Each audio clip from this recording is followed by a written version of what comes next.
E fala, torcida São Paulina, começando aqui mais um vídeo no canal. No vídeo de agora a gente vai estar vendo aí todas as últimas notícias do São Paulo. E a notícia agora que saiu pela manhã é a troca envolvendo o Juliano Galopo por Enzo Dias, lateral esquerdo do River Plate. Muita coisa que eu tô trazendo pra você aqui. Antes de mais nada, deixa aí embaixo, deixa seu like, se inscreva no canal. Estamos na meta de 20 mil inscritos. Se inscreve aí, dá essa força pra esse jovem São Paulino. Se inscreva, deixa o like, não custa nada. A gente vai estar assistindo o vídeo aí sobre o mercado da bola do São Paulo. E também um debate sobre o ano do tricolor. No final do vídeo eu volto e a gente vai falar sobre essa notícia do Enzo Dias, beleza? Crédito extra, deixa na descrição, sem mais enrolação, já sabe. Simbora pro vídeo. Tudo bem, Tonhão? Grande ano para você também, valeu pela parceria, um abraço a todos que acompanham o 360. Aqui no São Paulo, também o ano começa com alguns pontos de interrogação e com poucas negociações de entrada e muitas de saída. Por enquanto, só Oscar foi contratado, não tem data de apresentação, aliás, a apresentação pode acontecer nos Estados Unidos a partir do dia 9, quando o São Paulo vai participar de uma pré-temporada, tem amistosos contra Flamengo e contra Cruzeiro. Depois do jogo contra o Flamengo, 12 jogadores retornam ao Brasil e vão formar uma espécie de time misto de São Paulo para jogar pela segunda rodada do Campeonato Paulista contra o Botafogo em Ribeirão Preto numa segunda-feira. Na primeira rodada o São Paulo não joga. A partida contra a Inter de Limeira passou para o dia 10 de fevereiro. O Zubeldia está esperando a chegada de outros jogadores, pelo menos mais laterais, tanto para a esquerda como para a direita. Na esquerda, o Wendel. A situação continua, digamos assim, no impasse. Ele já pode assinar um pré-contrato desde ontem, tem contrato com o Porto até a metade do ano, só que o Porto, para liberar agora, que é 800 mil euros, o São Paulo não está disposto a pagar esta quantia. Bem, o São Paulo que perdeu Jamal Lewis. Ontem o jogador publicou na sua rede social que não retorna mais ao tricolor. Foram só 6 partidas, não agradou tanto, tinha contrato até o meio do ano, mas tinha uma lesão que ele já trouxe do futebol inglês. Ela complicou, piorou com essas partidas e treinamentos aqui no Brasil. Ele foi devolvido e vai fazer todo o tratamento na Inglaterra. Sem o Wellington e sem Jamal Lewis, com a possibilidade grande do Michel Araújo ser anunciado pelo Bahia a qualquer momento e o Lisieiro sair para o Sport. O único lateral esquerdo de ofício é o Patrick Lanza, por isso existe uma urgência, quase uma emergência de contratar um jogador para a posição, pensando na temporada de 2025. Alguns jogadores ficam sem contrato nessa temporada, são 9 no total. Como eu disse, o Lisieiro deve sair para o Sport, o Mendes e o Orejuela não serão aproveitados, já não vinham sendo, mas existem 3 preocupações até o final de 2025. 3 titulares: Igor Vinícius, Alan Franco e o goleiro Rafael. Seguimos por aqui com informações do mercado do São Paulo. Uma última notícia: Juliano Galopo, segundo os argentinos, foi procurado pelo River. Consultei o São Paulo agora há pouco. São Paulo me disse que não chegou nada da equipe argentina. Só relembrando, ver se eu estou correto ou não aqui com a minha memória. O Zubeldia, no final da temporada, ele citou até número de jogadores que ele queria como reforços para essa temporada 2025, não foi isso? 4 ou 5? 5 reforços. O primeiro já chegou, o enganche, o homem de camisa 10, o Oscar. Ele quer e precisa de laterais. Saiu o Rafinha, precisa de um pela direita e, como eu disse, só tem o Lanza para a esquerda. É urgente contratar um lateral esquerdo nesse início de temporada. Ele quer mais um atacante de lado, até porque o Eric não tem ainda a situação definida. O Ceará tá louco para repatriar o Eric, ser um presente para a torcida na volta à Série A, e talvez o São Paulo tenha que buscar um jogador para essa posição. E também o São Paulo entende que depois da saída do Juan, o André Silva não é bem um atacante para ser substituto do Caleri. O São Paulo está procurando como quinto reforço um homem de área, um homem mais parecido com o Caleri, com as mesmas características do Caleri, para que o André possa até brigar em outras posições do ataque. Vamos esperar, mas para quem precisa de 5 só tem um, faltam 6 dias para o início da pré-temporada. Tem que agilizar, hein, Abel? Elas mostram o que as duas fases do São Paulo Clube em 2024. As do time são mais fases, teve 3 técnicos, o São Paulo teve 3 técnicos, a gente vai discutir a partir dos campeonatos. O São Paulo, até a contratação da dupla Marcos Antônio e o Antressoldi, era um clube que, a partir de um alerta vermelho, como se estivesse tocando todas as sirenes do Morumbi, mudou de rumo ainda na temporada 24. E aí o reflexo vai ser na temporada 25. A partir do momento em que o São Paulo se vê estrangulado financeiramente, para tudo, não contrata ninguém, e para 2025 nós vamos ter que enxugar. Esse sinal foi dado no último dia da janela, ou no último mês da janela, a janelona do meio do ano, quando o São Paulo só traz, no último dia, Jamal Lewis e Santilongo.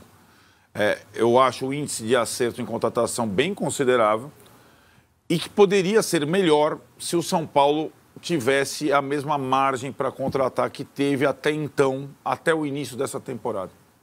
Normalmente o São Paulo faz a primeira janela maior dessa direção, com mais gente, e a segunda janela menor.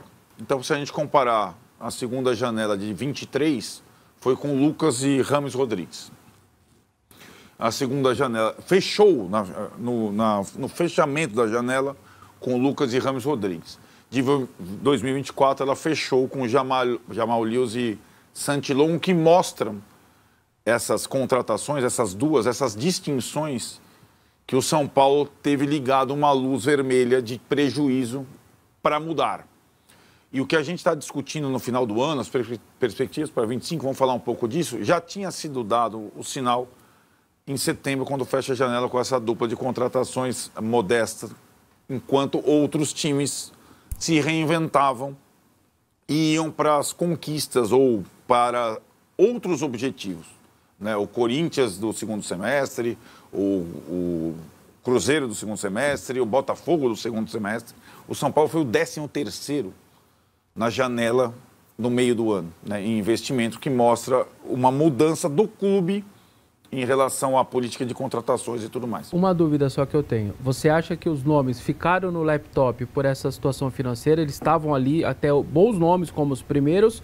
Ou simplesmente achou que dava para fechar o ano do jeito que tinha?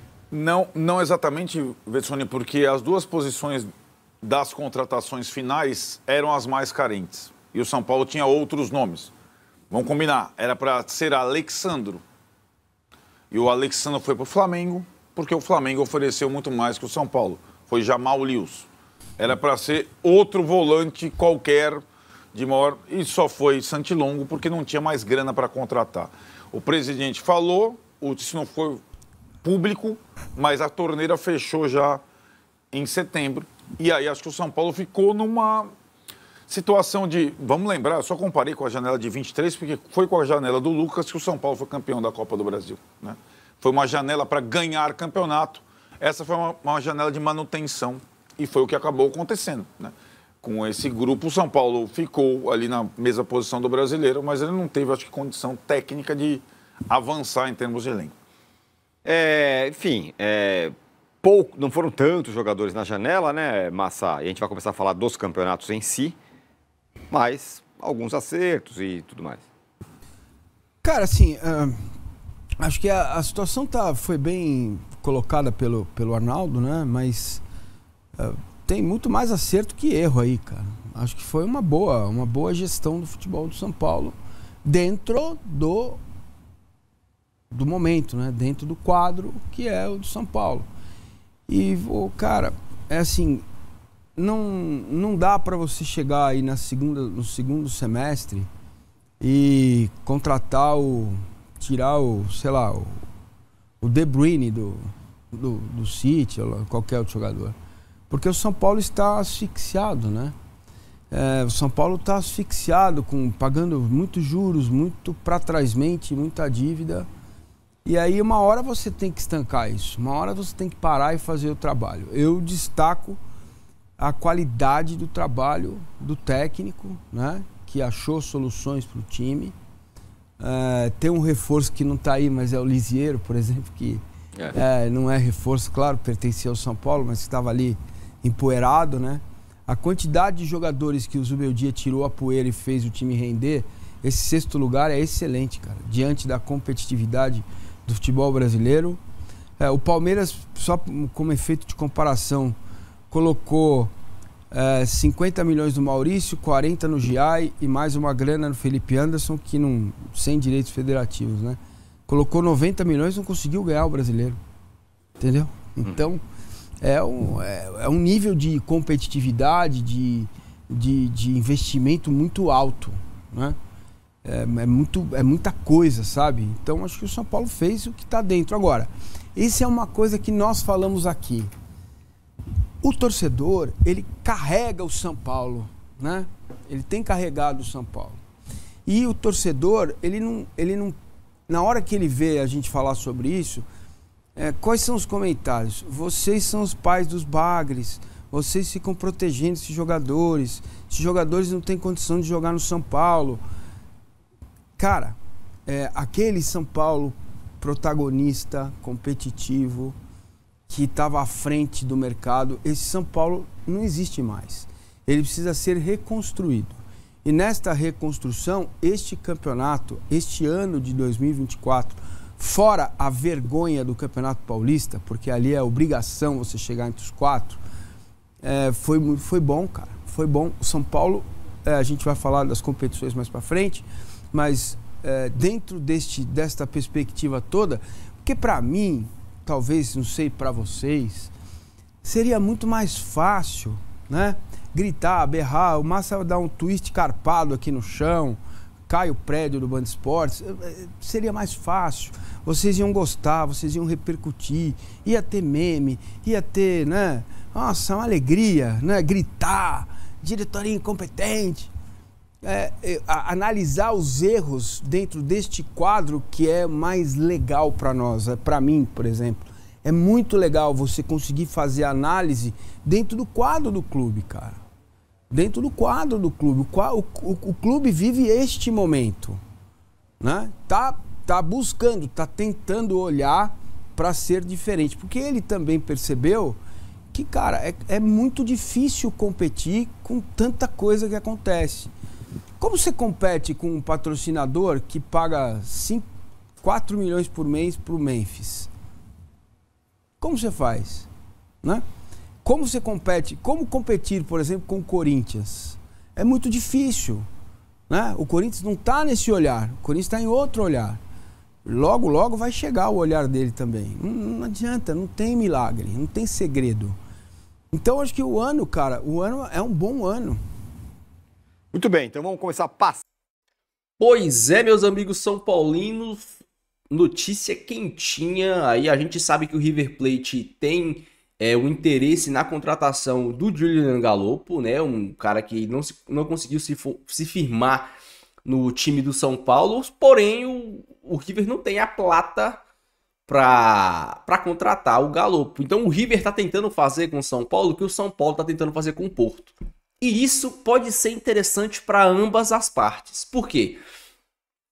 O São Paulo aceitando essa proposta de empréstimo do Julián Galopo, o River vai pagar pelo empréstimo e dar como compensação financeira ainda o Enzo Dias, lateral esquerdo, sabendo que o São Paulo precisa de lateral esquerdo. São Paulo e o Wendel já tem um acordo. O Wendel vai ser jogador do São Paulo. Com a vinda do Enzo, o que acontece? O São Paulo não precisa pagar o Porto. O São Paulo vai lá, assina o pré-contrato, fala, não, a gente já tem um lateral esquerdo aqui, no meio do ano você vem e vocês brigam pela posição. Olha que notícia excelente para o time do São Paulo. Por quê? Principalmente porque o São Paulo não vai nem precisar liberar o Moreira. Porque o que o Porto quer? O Moreira e mais dinheiro. O São Paulo falou, eu libero o Moreira. Se você quiser o Moreira, tá aí. Agora a resposta tá na mão do Porto.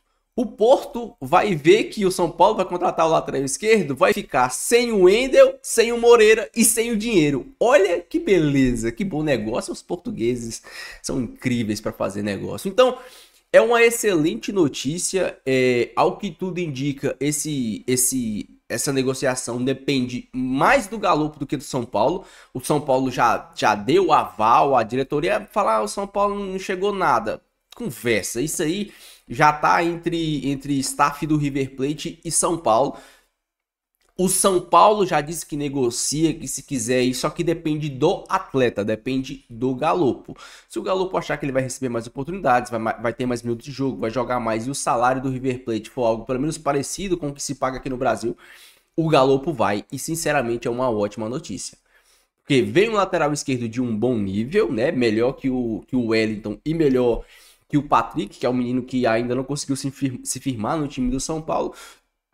O São Paulo ganha o tempo até a chegada do Wendel, que aí já é um cara de um nível um pouco mais alto, e principalmente fica com o Moreira, que tem muita gente, assim como eu, que acha que o Moreira, cara, ele é um cara que tem condições, tem totais condições de ser o titular do time do São Paulo. Com certeza ele pode ser o titular da equipe do São Paulo. Então, assim, cara, sinceramente, é uma das melhores notícias que poderiam acontecer. Você tem o Wendel, que você pode esperar um pouco mais. O São Paulo não vai precisar pagar pela vinda do Wendel. Chega um lateral de bom nível e você mantém o Moreira para ser titular do time do São Paulo. É uma ótima notícia. Vamos falar sobre a temporada de 2025. O São Paulo, sinceramente, eu já falei isso aqui no vídeo de ontem. O São Paulo, para mim, vai ter um time com a chegada do Wendel, provavelmente com a chegada de um lateral direito, que o São Paulo tá fazendo tudo para trazer o Montiel lá do Sevilha, e com esse time vai ser um time que tem menos peças, mas ao meu ver é um time que vai jogar mais bola. O time do São Paulo do ano passado, principalmente com a lesão do Ferreirinha, foi um time muito no limite, muito limitado. A lesão do Ferreirinha, a lesão do Pablo Maia, a lesão do Alisson limitou e muito o time do São Paulo. Porque você tinha o Wellington, que é o Wellington, o Rafinha, que não jogava absolutamente nada. Você tinha ali a dupla de volantes, Luiz Gustavo e Bobadilha, que, com todo respeito, Luiz Gustavo e Bobadilha não amarram a chuteira de Alisson e Pablo Maia como dupla de volante. O Luiz Gustavo tem grandes dificuldades em jogo, e eu não sei porque o São Paulo renovou com o Luiz Gustavo. O Luiz Gustavo, ele demonstrou ter grandes dificuldades em partidas de alto desempenho, em partidas de alta intensidade, em jogos que o São Paulo vai pegar equipes menores, que o São Paulo vai ter a bola, que o São Paulo vai controlar o jogo. O Luiz Gustavo, ele se vai muito bem. Agora, em jogos principalmente de alta intensidade, jogos contra Botafogo, contra o próprio Palmeiras, equipes muito físicas, jogos lá no Nordeste, Fortaleza, lá contra o Cuiabá, o Luiz Gustavo também foi muito mal lá no Amazonas. Contra o Bahia, em jogos pesados fisicamente, o Luiz Gustavo vai muito mal. Ele vai bem em jogos que o São Paulo vai ter a bola, equipes menores que o São Paulo joga no Morumbi, ou equipes que o São Paulo consegue controlar o jogo. Ele vai muito bem, ele tem uma boa saída de bola quando não pressionado. Mas quando pressionado, a gente viu o que ele fez contra o Botafogo e contra várias outras partidas que ele tem dificuldades. Então, assim, não dá para comparar um meio de campo, Alisson e Pablo Maia, com Luiz Gustavo e Bobadilha, o Luiz Gustavo e Marcos Antônio. Para mim, o Marcos Antônio, ele até é um excelente volante. Ele lembra muito as características do Alisson, né? Um cara bem móvel, bem rápido, que conduz a bola, que tem um bom passe, que joga com a cabeça em pé, que busca sempre o passe para frente. Mas, assim, a gente não tem um cara que marque o que o Pablo Maia faz, né? O Pablo Maia, ele se impõe fisicamente, ele corre muito, ele marca muito, ele é o cara que morde, ele é o cara que dá o bote. Tem dificuldade na saída de bola? Tem. O Pablo Maia, a gente cansou de ver o Pablo Maia recebendo a bola e tocando pra trás. Recebendo a bola e tocando pra trás. Isso aí é algo impregnado no Pablo Maia. Eu acho que é por isso que ele nunca foi pra Europa. A Europa, principalmente a Premier League, eles têm uma certa repulsa a volantes que jogam pra trás. O volante, ele tem que jogar pra frente. A gente viu, eu não lembro se é Danilo ou se é Murilo, um volante que saiu do Palmeiras pra Premier League, que ele marcava menos que o Pablo Maia, mas ele tinha uma excelente saída de bola. Você vai para a Europa, eles te ensinam a marcar, eles te ensinam a parte tática. Você se torna um bom marcador, mas a Europa não quer que você vá para lá para aprender a tocar para frente. Quer que você chegue lá já sabendo com essa característica. E por isso que eu acho que o Pablo Maia até hoje não foi para lá, porque ele tem essa dificuldade. Por isso também que o Alisson forma uma excelente dupla com o Pablo Maia. Porque o Alisson não tem medo de girar o corpo, o Alisson não tem medo de conduzir a bola, o Alisson não tem medo de dar o passe para frente, o Alisson não tem medo de fazer o diferente. O Pablo Maia é um excelente marcador, um cara físico, um cara forte, um cara que dá o bote, o cara que morde, o cara chato. Tem uma excelente batida de fora da área. Chuta muito bem de média, de longa distância, de curta distância. A gente já cansou de ver o Pablo Maia fazendo golaço, mas tem uma dificuldade na saída de bola. Ele tem o medo de girar, o medo de girar. E era até engraçado, teve uma época que o São Paulo estava jogando com Pablo Maia e Gabriel Neves, se eu não me engano, com o Rogério Ceni. Pablo Maia e Gabriel Neves. Eu acho que o Alisson estava machucado. E era interessante porque o que o Gabriel Neves tinha, o Pablo Maia não tinha. A saída de bola, o Gabriel Neves, por mais que você critique, ele tinha uma excelente saída de bola, mas ele marcava horrivelmente. Ele chegava dando bote louco, parecia um maluco, tomava caneta, tomava chapéu, tomava dribles ridículos, porque ele chegava de vez, igual um maluco. E o Pablo Maia não. O Pablo Maia é um cara que se impõe fisicamente. Ele pode até chegar de vez, mas ele chega meio cara, meio bola. A gente fala aqui no interior, né? Chega meio cara, meio bola pra resolver. Então, é uma excelente dupla de volantes, Pablo Maia e Alisson. A gente vai ter também... Eu particularmente não gosto dessa notícia, que o Zubeldia vai mudar o sistema, vai colocar Lucas e Oscar no meio de campo e deixar Luciano e Caleri na frente. Eu não gostaria, né, que o Ferreirinha saísse do time, gostaria que sim, o Zubeldia colocasse o Oscar de 10, Lucas de um lado, Ferreirinha do outro e Caleri de centroavante, pra gente pelo menos ver como esse time vai se sair com o Oscar de 10 e o Luciano no banco. Pelo menos para testar. Aí 2, 3 jogos. Pelo menos pra gente ver. Porque, pô, a gente passou a temporada todinha com o Luciano de 10 entregando aquilo que a gente viu. 18 gols mais uma assistência. Por que a gente não pode ver, pelo menos 3, 4 jogos, o Oscar de 10, Lucas, Ferreirinha e o Caleri, pra gente ver como esse time vai se desenvolver. Depois você pode mudar, pode colocar Lucas e Oscar, Luciano e Caleri. O Caleri, às vezes, eu até acho que ele se sai bem tendo uma dupla de ataque. E o Luciano se sai ainda melhor como segundo atacante. Luciano jogava com o Brenner, Luciano jogava com o Pablo, Luciano jogava com o próprio Caleri de segundo atacante. E ele se desenvolvia muito bem. Ele é um excelente segundo atacante, né? Eu não tenho nada a reclamar do Luciano segundo atacante. Agora, o Luciano como meia é uma coisa ridícula, é uma aberração da natureza. O cara, um ano todo, o cara tem uma assistência, é sacanagem. O cara tem menos assistências que o Igor Vinícius. É brincadeira uma coisa dessa. Então, é interessante você ter o Luciano como segundo atacante, mas pelo menos pra que mudar agora? A gente teve o ano todo com essa formação, você vai chegar mudando. Pô, mantém o Lucas de um lado, o Ferreirinha do outro. O Ferreirinha, ele é uma boa válvula de escape. O Ferreirinha é a única válvula de escape de ponta que o São Paulo tem. Tem o Eric também, que tem essa característica, mas que não é titular. O Ferreirinha é o cara que sim joga lá, pisado na risca, pisado na linha lateral. O Lucas não fica tão aberto, ele é um cara que atua de fora para dentro. E o Oscar é o pensador, o Oscar é o cara que pensa. Então, sinceramente, acho que o Zubeldia erra se ele já chegar mudando a escalação. Quero que você deixe aí a sua opinião, deixe seu comentário, não esqueça de deixar o seu like, se inscrever no canal. Se você não for inscrito, deixa o like aí, se inscreve, dá essa força para esse jovem São Paulo. Fique com Deus, até o próximo vídeo e valeu!